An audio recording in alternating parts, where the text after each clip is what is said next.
What's going on, everyone? Welcome back to another developer interview. I'm Aman, and joining me today is the lead developer of the upcoming Xbox exclusive Song of Iron, Joe Winter.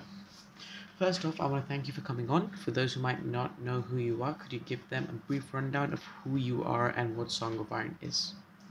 Yeah, sure. I'm an animator who's been in gaming for almost 15 years now. I started on arcade games like Big Buck Hunter. I've worked on a few MMOs, Star Trek Online, Neverwinter Online, and most recently I worked on Halo 5 and then the new Halo Infinite. But I've recently quit at the end of the year to work on Song of Iron full time. Song of Iron is a solo project of mine that started as just like a little bit of fun on the side, messing around in Unreal, and slowly got more and more into it. And then, had a few posts go really viral on Reddit, which kind of like gave me the support that I needed to kind of push forward. And Xbox found me, and so now I'm working with Xbox for the game also. And yeah, it's super exciting. And the game is a Nordic side scroller. It's a really moody, artsy kind of game. It's like a mix of God of War and Inside, if everybody's familiar with that. So it's definitely supposed to be an experience. It's a short game, 2 to 3 hours, one sitting kind of game. But that's one person. I'd rather do less good than more bad. I said that weird, but if that makes sense. Uh, yeah, and it's been a blast. Yeah. So let's get right into the questions. So the first question is, what was it like working with Microsoft to release a game exclusive to their platform? It's been awesome. They found me naturally through one of the Reddit posts that did really well. They contacted me and I sent them a build of the game and everything. And they are a great partner. I mean, it seems like a total win-win for me. Um, I would have never thought that I could have gone to consoles, at least not very easily. I'd always only planned on Steam, but they basically are just fully supportive of what I want to do with the project and where I want to go with it. It's exclusive to consoles through Xbox, but they're still letting me launch on Steam and stuff and other PC platforms if I want. Which is, to an indie, that's huge. It's massive to be able to have reach like that. So I have only good things to say about Xbox so far. Now, can we expect Song of Iron to come out on other platforms such as the PS5 and the Nintendo Switch in the near future? um, Already go launching to two different platforms is a pretty, and really it's three platforms because it's going to be on the X1 and then the series. And so that's already like more than it's already a huge load. So I'm really, I can't think of too much more past that for now. So, Joe, what was your inspiration behind Song of Iron? What inspired you to create this beautiful game? Inspiration, like, it's hard to say. There's not one thing. I've been playing games and watching movies all my life and reading books and stuff. And so there's all these little pieces of inspiration that have come from tons of random stuff. If I really had to point to a few things, it would be Inside, Journey, Shadow of the Colossus are some of the really big inspirations for the game, which maybe feels a little weird because none of them really line up with what the project is, but they all do a really good job of telling a story with very little dialogue or none in some cases. They're simple games that just do a few things really well, which I really, really appreciate in a game. And they're all, well, Shadow of the Colossus is a little bit longer, but otherwise they're pretty compact experiences, which I really enjoy also. The older I get and the less time I have to play games, it's nice to kind of think of a game as almost a movie in some ways, just sit down, play through it and be done and not have to worry about 50-hour game or something. I like those too, and I play thousands of hours of competitive games, but I think it'd be nice to be able to play Jedi Fallen Order in 3 hours instead of however long it is, just because I can just get in there, do my Jedi thing, and then get out. I think there's a version of games where it'd be nice to do more of that. So uh, that's kind of where I'm headed, and it helps with my scope because uh, one man, so I'm not going to be able to make a massive, 8 hour thing very easily.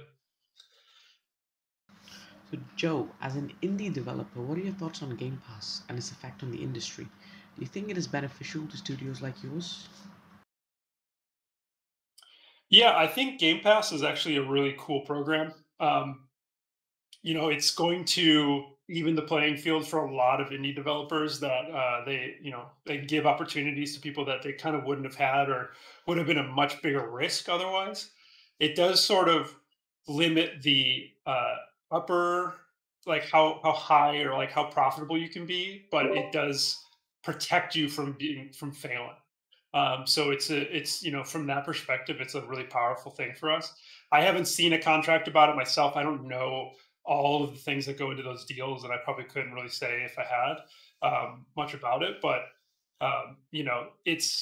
like Game Pass or the Epic Store. It sort of gives you a guaranteed amount of success, and so that's awesome for indies. I think as long as those deals are good enough, I think it's really good.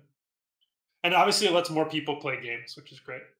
If given the chance, what established video game franchise would you like to work on and make your own, you know? I really enjoyed my time on Halo.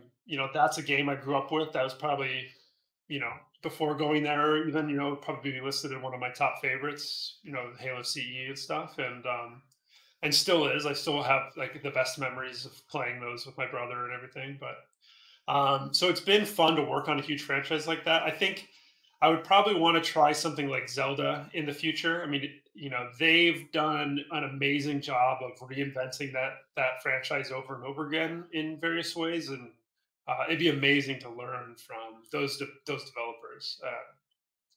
Yeah, but right now it's really fun to work on on my own.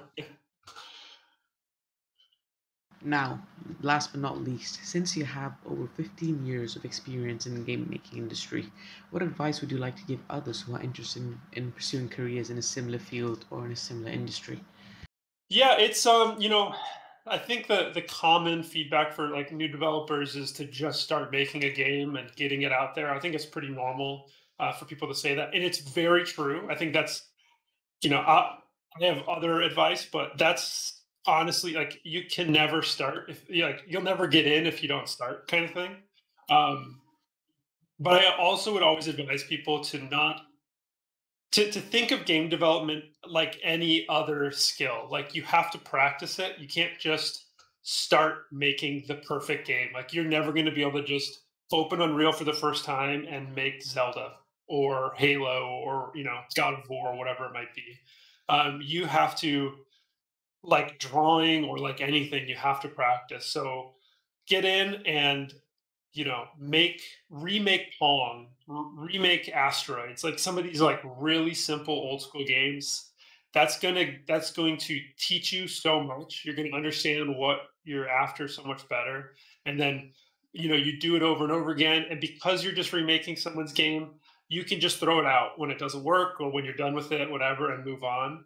And honestly, that will help so much going forward. Um, it can be games can be really overwhelming. There is a ton to do in them, and it's a very disheartening thing when you start to realize it if you're not ready for that. And so, starting small is is very beneficial for various reasons. Yeah. Unfortunately, that's all the time we have for you today. Thank you all for watching. Before we leave, Joe, could you let us know where we can find you on social media?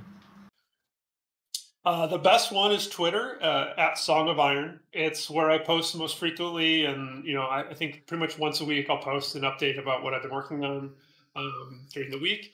Also have a YouTube and Instagram. It's all Song of Iron, and then Steam is where the game is easiest to find right now, and for a wish list or whatever. And as always, you can find us at Project XTalk on Twitter and Spotify. You can find me at AmanM05 on Twitter, and that's my PSN also, and also my gamer tag. The links will all be available in the description below. Thank you all for watching, and we'll see you again very, very soon.